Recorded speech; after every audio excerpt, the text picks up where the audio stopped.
everybody, welcome back to the Vinyl Nation. I am so glad you're here. Thank you so much for your support by being a member of the Vinyl Nation.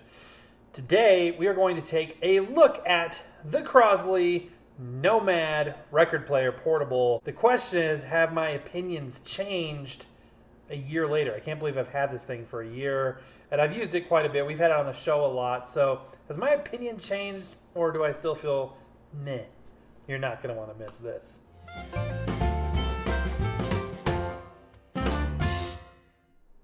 Behold the Crosley Nomad. One of the most bizarre record players that I have ever encountered. I was pretty excited. This is sort of that first batch of retro Crosley turntables that they produced in the 2009 to 2015-ish era. And so this would, you'll notice the box from the original video, which I'll go ahead and link to below, was featured the original artwork and all that good. So this one was built in 2014, and it was really about the style more than the functionality. That being said, they smartly included a magnetic cartridge with this, as we'll see here in a minute. But it had a little bit of an issue with the tone arm right out of the box, which is always fun, which I was able to easily fix. But what do I think about it now? I mean, what are my thoughts to this day? It's an interesting unit. The first thing that's striking is this, and yes, I know that this is, I was going to say this era, a lot of these products were inspired by, historic vintage equipment, and which is cool because you could own something that looks like, a retro piece of equipment with newer technology underpinning it. One of the first things, about this is the cloth cover. This kind of like burlap, abrasive cloth cover, which is interesting. Usually used to plastic or metal when it comes to equipment surfaces, but this is fabric. And it's fabric that is imperfect because it's doing this. You know what I mean? It's sort of stringing apart. You can see edges of it aren't glue. That's just going to be a typical press board material there with this kind of wrapped around it. So that's not so exciting. And then there's also places where you can see pieces, the seams like this one right here. This is the biggest one. But there are places where they've kind of cut and glued little pieces of fabric. And I don't know. It's just, for equipment, I'm not as big on the fabric coverings, I guess. Like I said, this one is from 2014. This is officially the CR6232A BR, assumedly for brown. This is QC passed, which was kind of surprising considering the issue I had early on in my ownership of this unit. Rubberized feet with a single screw holding it down. Let's look at the back panel. You can tell by my voice inflection.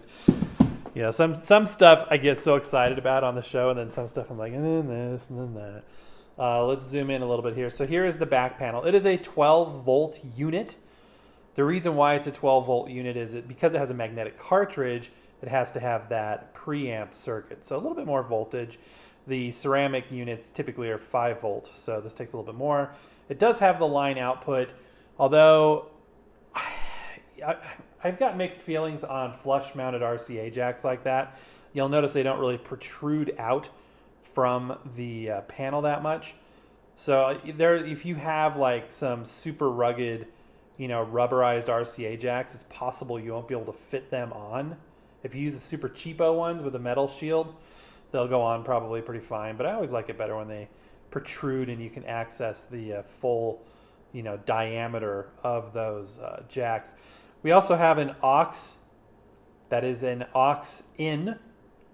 We have a headphone jack and a USB. So you can hook this up using Audacity to your computer, and you will have the ability to digitize your vinyl. Again, not something I do very often.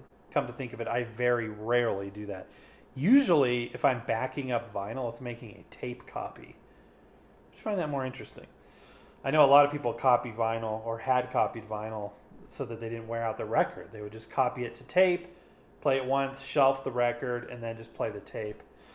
Another thing I want to point out back here is this is a suitcase player with the handle on the other side. We'll look at that in a minute.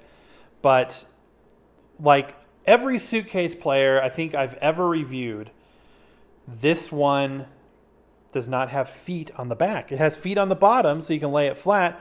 But what if I want to put it like that? I should be able to put it like that and have rubber feet. But the hinges cause it to wobble. And I just think that that's not as optimal. We might have reviewed one or two that had actual feet on the bottom as it should. But to me, a suitcase should be able to be stored in some form or fashion besides completely flat. I want to point out here, and again, I'm nitpicking. I know I'm nitpicking. But you'll see that there's a gap here and it's kind of smashed together here, so much so that it's, you know, rising up on the edge there. These are not precision aligned, this piece here, this top shelf, whereas you got this gap. You know what I mean? It's not really a functional problem, it's an aesthetic problem. Speakers are on the side. I think it's probably a 4x6 speaker. We ought to take this apart one day. Also, you can kind of see some discoloration along here. I think that this type of abrasive fabric is going to pick up fingerprints like crazy. In fact, I'm pretty sure it would do that. It's hard to see, but you see like some discoloration and whatnot. I don't know if that's staining or if that's just the fabric. We have a, I think they call this TPU plastic, sort of a rubberized plastic handle that recesses in like that. We have these chrome colored, you know, finishings, little clips. Pop them open. So when I first opened this for the very first time, what dismayed me initially was the fact that it, the lid comes off. I was like, what the heck?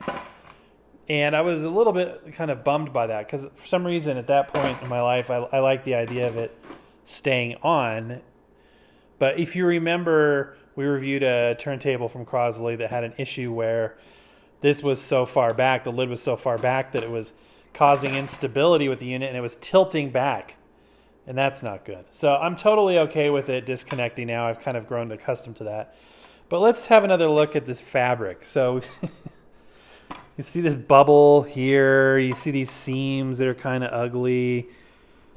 And I don't know if you could finish something with this type of fabric any better way. I'm not saying you could, but it just looks like a project. You know what I mean? Like a DIY, I'm going to wrap my turntable in this fabric kind of a project. And I don't know, it doesn't look as good. This doesn't look as good to me. All right, enough about the fabric, I promise. You take a step up from a suitcase player with a ceramic and you've got a magnetic cartridge. This is the next level up. It's an all-in-one off-the-shelf unit, so the platter, this piece, the tone arm, the cartridge, it's all one and the same. Sometimes they're shock mounted like this one is. Sometimes they're fixed. I think the one that's in the Collegiate is fixed. And yeah, I mean, that's about all there is to it. There's nothing in terms of controls except for a volume on and off. You have the typical auto stop on and off back here, and a 3-speed select. It is 3 speeds, so you can play your 78s on here. Totally fine to do that. I would recommend putting on a 3mm cartridge, 3mm stylus in order to do that. This has a permanently affixed Audio-Technica AT3600L on there, which is fine. It's a great cartridge. There's nothing wrong with it. Magnetic cartridge does a great job. But let's fire it up and take a look at platter speed, accuracy, tracking force, all that fun stuff. I've sort of found that my appreciation for this era of Crosley turntables was sort of short-lived for each unit. I mean, they were exciting because of the form factor and the design out of the gate, and then it kind of wears off, and then you're left with, you know, the actual functionality of it. Case in point would be the spinneret. I was so excited to get my hands on a spinneret. For years I've been looking at that thing and drooling over it. I just thought it was awesome. And you know, I probably owned that for less than a week, if I remember right. I think we got it and sold it off or gave it away or something because it was really disappointing. The Collegiate is a fantastic unit, and that one I highly recommend. I'll put links to all these videos down below if you want to go watch those. So yeah, let's check the speed. Got my trusty Hudson Hi-Fi platter mat on here. And what we're going to do is go ahead and test record speed here. So because we are in 60 hertz power here, we're going to be looking at these inner 3 bars. Here, I'm going to go ahead and get a better shot of that. So the question comes up, can you adjust the speed? Not easily. You can get in there and make motor adjustments. This is not a turntable. You can make quick and easy adjustments to speed. And speaking of that, this is a record player, not a turntable. How I define that is a record player has speakers, is portable, where a turntable is a component piece of equipment you connect to something else. That's my personal opinion. All right, you'll notice the lighting's weird because I had to, almost said disconnect to the sunlight. I had to close the windows. I had to close the blinds because when you're using one of these platter mats with this optical method of gauging speed, you need to have light spilling onto the platter mat that is on the same power source as the turntable or the record player itself. So again, we're looking at these 3, and initially we're looking at this one right here. This is for 33 RPM. As you can see, those lines are marching to the left. They're marching clockwise, which tells us that this is fast. Okay. Now I'm going to flip the switch. Pay attention to this next row. This will be for 45. So going down to 45, you'll notice that they are also marching to the left. Fast. And then finally, 78. You got it. Fast. It's not incredible. It's kind of on the verge of what I would consider audible or not. Maybe a slight pitch change. There's actually a surprising range of speed adjustment you can make before you really impact the pitch noticeably, at least to my ears. All right, let's look at the tracking force next. It's worth noting that this turntable actually features an adjustable counterbalance, which the first person to point that out to me was actually via Westlife.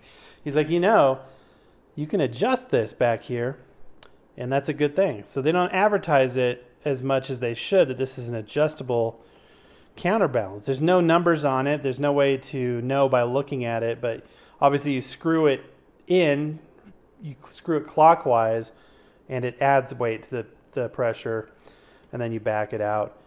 This particular cartridge should track right about 2.5 grams. I think 2.5 is preferable for this. So let's go ahead and find out what it's at. I've got this thing, I've got it set to the lightest. I've got it rolled back, so it's as light as it's going to get. Let's see what we got here. Let's set our handy dandy stylus pressure gauge. Make sure it's zeroed out, which it is. Some criticism I have about this particular mechanism is that there's no cueing lever. And this is a very funky and kind of unwieldy way to cue up a record. This lift here, if you just use it to lift and you have any kind of shaky hands like I do, you're going to have a hard time being gentle with it. The trick for me is if you push back on it, then you seem to get better leverage. So that's what I do. I push back with my thumb, and that's how I go about that. All right, so let's see what it's tracking at. See, that's not good. That means this is a 5 gram gauge, so we are tracking way too heavy. And this type of a cartridge is not designed to track as heavy as a ceramic, so you really don't want that. So let's go ahead and reset this to got a 5 gram weight on there. So I've set it to 0 with a 5 gram weight. So now 0 is negative 5 grams. So you need to add 5 grams to everything it says at this point forward. Okay, so basically 1 gram, and then you add the 5, so it's a 6 gram downforce. That is definitely too heavy. That being said, it's a conical stylus, so it's not like, if you had that kind of pressure on an elliptical, it would probably slice rings in your record. Not really. I mean, it's just going to wear it out sooner. It's not going to cause immediate damage, but that's definitely too much weight for your records. Let me just say I wouldn't be playing any of my Glenn Miller or Patsy Cline on here.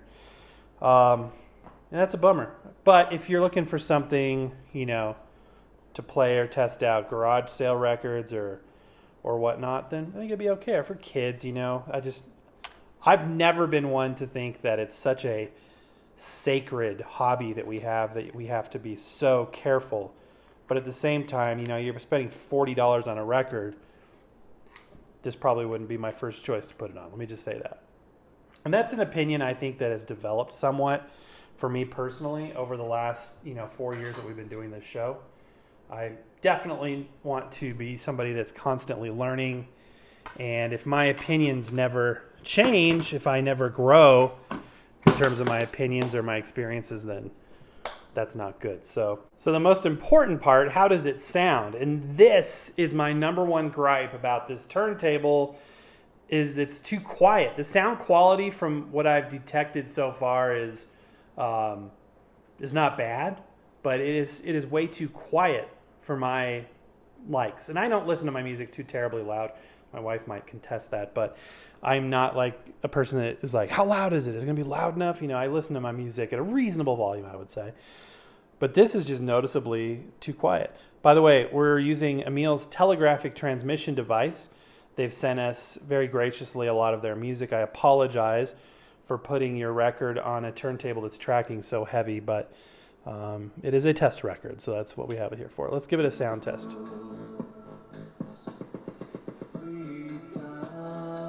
And that's cranked. That is cranked. It's okay. It's not so quiet I can't hear it standing 2 feet away, but it's not filling up the room very well. It's just sort of like adequate volume.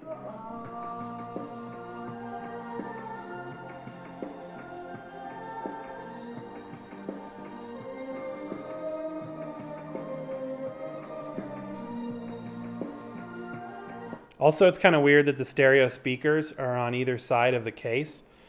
You would think that would give you really good stereo separation. It actually completely eliminates the stereo separation in my experience and just puts sound on either side of the room. It's very strange.